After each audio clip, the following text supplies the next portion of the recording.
Good morning dear student. आज के इस लेक्चर में हम BSc part first paper first जो आपका diversity of animals and evolution है, प्राणियों की विविधता एवं उद्विकास, उसके भाग सेकंड के हम चैप्टर्स के बारे में हम बात करने वाले हैं। फर्स्ट भाग में हमने क्लासिफिकेशन प्रोटोजोआ एकाइनोडर्मेटा की हमने बात की है। उसके मैंने व्हाट्सएप ग्रुप पे आपके नोट्स मैं शेयर कर रहा हूँ हर संघ के। तो जो सेकंड पार्ट है बहुत ही इंटरेस्टिंग है, जिसके अंदर हम उद्विकास की बात करेंगे कि जीवों में जो विकास है किस तरह से हुआ है, इस पृथ्वी पर जीवन का विकास कैसे हुआ है, जीवन की उत्पत्ति कैसे हुई है, और उससे संबंधित हम विभिन्न सिद्धांतों का भी इस भाग के अंदर हम अध्ययन करने वाले हैं। तो एक एक चीज की हम इसके अंदर बात करेंगे कि सबसे पहले हम जो बात करने वाले हैं आज के लेक्चर में कंसेप्ट्स ऑफ इवोल्यूशन की उद्विकास के कौन कौन से सिद्धांत है। एक बार उसके हम हिस्टोरिकल बैकग्राउंड की भी बात करेंगे, लेकिन जो आपके सिलेबस में दे रखा है उसका हम विस्तार से बात करेंगे। इसके अंदर आपके दो सिद्धांत हैं। एक सिद्धांत हम पढ़ते आ रहे हैं लेमार्कवाद, लामार्किज्म, और दूसरा सिद्धांत हम पढ़ने वाले डार्विनिज्म, डार्विनवाद। जो प्रथम सिद्धांत था उद्विकास का वो लामार्किज्म, लेमार्कवाद के नाम से जानते हैं, जिसको आप दूसरे सिद्धांत के नाम से भी जानते हैं, उपार्जित लक्षणों की वंशागति का सिद्धांत, या अंगों की उपयोगिता एवं अनुपयोगिता के सिद्धांत के नाम से भी इस सिद्धांत को जाना जाता है। और दूसरी हम बात करेंगे डार्विनवाद की, जिसको हम प्राकृतिक वर्णवाद का सिद्धांत भी हम जानते हैं, कहते हैं।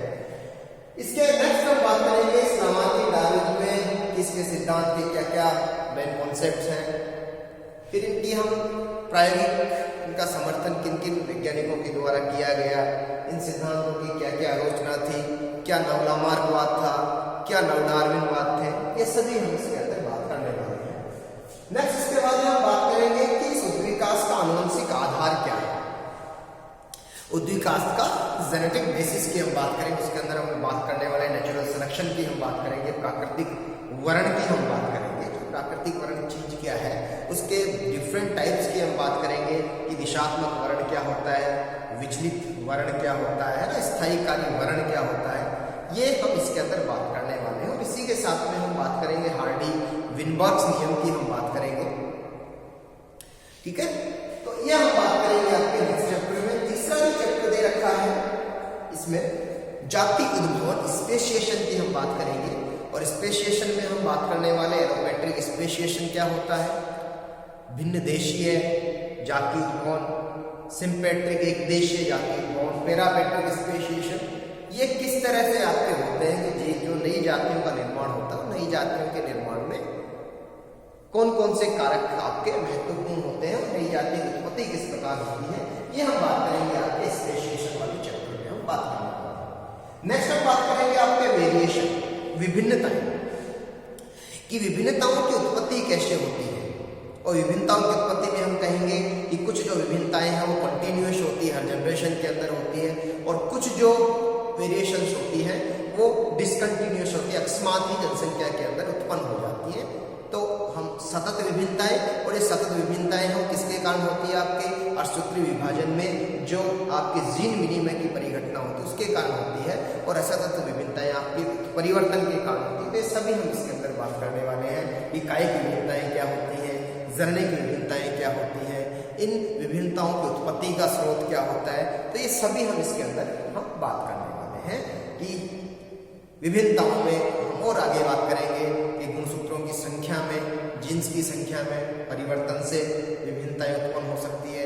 गुणसूत्र की संरचना में हम बात करेंगे विलोपन के कारण हो सकता है, द्विगुणन के कारण हो सकता है, प्रतिपन के कारण हो सकता है, प्रतिलोमन के कारण हो सकता है। तो विभिन्न तरीके हैं जिसके कारण किसी भी गुणसूत्र की संरचना में बदलाव हो सकता है। गुणसूत्रों की संख्या में जैसे हम बात करेंगे आपके एकादिसूत्रता, ठीक है, मोनोसोमी, ट्राइसोमी, नलीसोमी, एन्यूप्लॉइडी, यूप्लॉइडी, ये सभी हम बात करने वाले हैं आपके वेरिएशंस के अंदर विस्तार से चर्चा करेंगे। आइसोलेशन, आइसोलेशन मतलब पार्थक्य, कि एक ही जाति के जीव हैं जिनमें आपस में जनन संभव होता है आपस में, वो जननशील होते हैं। लेकिन कुछ ऐसे कारण होते हैं कि एक ही जाति के जीवों के बीच में जनन होने से वो रोकते हैं, अवरोधक का काम करते हैं, बैरियर का काम करते हैं, जिसके कारण एक ही जाति है वो धीरे धीरे जाते दो अलग अलग जातियों के अंदर विभाजित हो जाती है। दो नई जाति एक जाति से बन जाती है। तो एक ही जाति के जीवों में ये जनन न होने के क्या क्या कारण हो सकते हैं, कौन कौन से अवरोधक हो सकते हैं, उसके बारे में विस्तार से बात करेंगे आपकी पाठ्यक्रम के वाले अध्याय के अंदर। नेक्स्ट हम बात करेंगे एडेप्टेशन, अनुकूलन, कि कोई भी जीव है जिस आवास में रहता है, वो जलीय आवास हो सकता है, स्थलीय आवास हो सकता है, ठीक है, कुछ एनिमल्स ऐसे हो सकते हैं जो उड़ने में दक्ष होते हैं, कुछ नीचे बहुत ही गहरे पानी के अंदर अपना जीवन व्यतीत करते हैं, कुछ तेज दौड़ने में सक्षम होते हैं, कुछ पेड़ों पर आराम से चलने के अंदर सक्षम होते हैं।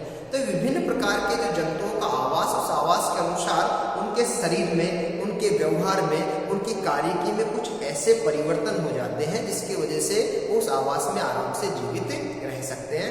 और इन परिवर्तनों को ही हम क्या कहते हैं, अनुकूलन कहते हैं। तो कौन कौन से उनके शरीर में, उनकी कार्यकी में और उनके व्यवहार में से कौन कौन से बदलाव होते हैं, उन सभी बदलावों के बारे में हम बात करेंगे एडेप्टेशन, अनुकूलन वाले अध्याय के अंदर बात करेंगे।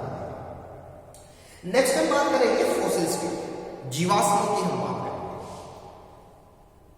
किसी भी जंतु का जब हमें उसकी पुरानी विकास इतिहास जब उसका देखना होता है, तो विकास इतिहास देखने के लिए हमें सबसे जरूरत पड़ती है सबसे पहले उसके जीवाश्मों की जरूरत पड़ती है। तो हम बात करेंगे जीवाश्म है क्या, जीवाश्म बनने की प्रक्रिया क्या है, और जीवाश्म कितने प्रकार के हो सकते हैं, ये सभी हम बात इस जीवाश्म वाले अध्याय में हम करने वाले हैं।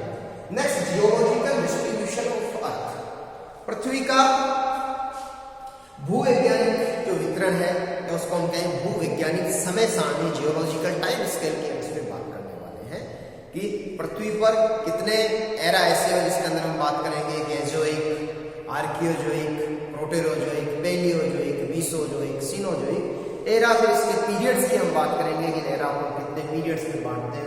फिर उनके युगों की हम बात करेंगे, खोज की बात करेंगे, और कौन से पीरियड के अंदर कौन से एनिमल्स डोमिनेंट थे, कौन से एनिमल्स का विकास हुआ, कौन से एनिमल्स डिसअपीयर हुए, इन कामों के बीच में ऐसी कौन सी रिवॉल्यूशन क्रांतियां हुई। तो ये सब हम बात करने वाले हैं जियोलॉजिकल टाइम स्केल में या जियोलॉजिकल डिस्ट्रीब्यूशन ऑफ अर्थ के अंदर हम बात करने वाले हैं। नेक्स्ट जो आपका चैप्टर है जू जियोग्राफिकल डिस्ट्रीब्यूशन ऑफ एनिमल्स, कि पृथ्वी पर अलग अलग हमने क्या बांट रखे, प्रदेश बांट रखे, प्रदेश में कौन कौन सा फ्लोरा फोना पाया जाता है, वो हम बात करने वाले हैं जू जियोग्राफिकल डिस्ट्रीब्यूशन। अलग अलग क्षेत्रों के अंदर हम बांटते हैं, ठीक है, पहले आर्कटिक, नियोट्रॉपिकल, ओरिएंटल, इथोपियन, है ना, उन क्षेत्रों के अंदर कौन कौन से जो एनिमल्स हैं वो डोमिनेंट है, कौन सा पादप जात है, वनस्पति है, आपके प्राणी जात है, उसके हम बात करेंगे। नेक्स्ट हम दो बात करेंगे जो आपके जीवाश्म रूप में मिलते हैं। सबसे पहले हम बात करेंगे डायनासोर्स की। डायनासोर्स सरीसृप वर्ग के प्राणी थे जो इस धरती से विलुप्त हो चुके हैं। विलुप्त कब हो गए थे, जब हम बात करेंगे मीसोजोइक एरा की हम बात करेंगे, तो मीसोजोइक एरा के क्रिटेशियस युग के अंदर ये क्या हो गए थे, धरती से विलुप्त हो गए थे। ट्रायसिक पीरियड में इनकी ओरिजिन हुआ मीसोजोइक के, जुरासिक में काफी फले फूले धरती पर, और क्रिटेशियस काल में क्या हो गए, पूरी तरह से धरती से विलुप्त हो गए। तो इनका यहाँ पे क्लासिफिकेशन पढ़ेंगे, इनको कौन कौन सी क्लासेस में बांट रहे हैं, ऑर्निथिशिया में और सोरिशिया के अंदर कौन कौन से आपके आते हैं। ऑर्निथिशिया में हम बात करेंगे कि शाकाहारी डायनासोर्स आएंगे, सोरिशिया में हम बात करेंगे कार्निवोरस डायनासोर्स आएंगे। तो इनकी सबके हम बात करने वाले हैं, इनके विलोपन के क्या कारण रहे होंगे, ये भी हम इस अध्याय के अंदर हम बात करेंगे। आर्कियोप्टेरिक्स, आर्कियोप्टेरिक्स एक ऐसा एनिमल्स था जिसके अंदर सरीसृपों के गुण भी मौजूद थे और उसके अंदर एवियन कैरेक्टर्स भी मौजूद थे, पक्षियों के गुण भी मौजूद थे। इसी कारण इसको हम सरीसृपों एवं पक्षियों के बीच की योजक कड़ी हम कहते हैं। तो इसके बारे में बात करेंगे कि इसके जीवाश्म कहाँ मिले, किन्होंने खोजे, इनके अंदर ऐसे कौन कौन से लक्षण मौजूद थे जिसके कारण उसको कनेक्टिंग लिंक कहते हैं। तो ये आपके जो diversity of animals and evolution वाली बुक्स है उसके पार्ट सेकंड के अंदर आपके चैप्टर दे रखे हैं, इनको हम बारी बारी से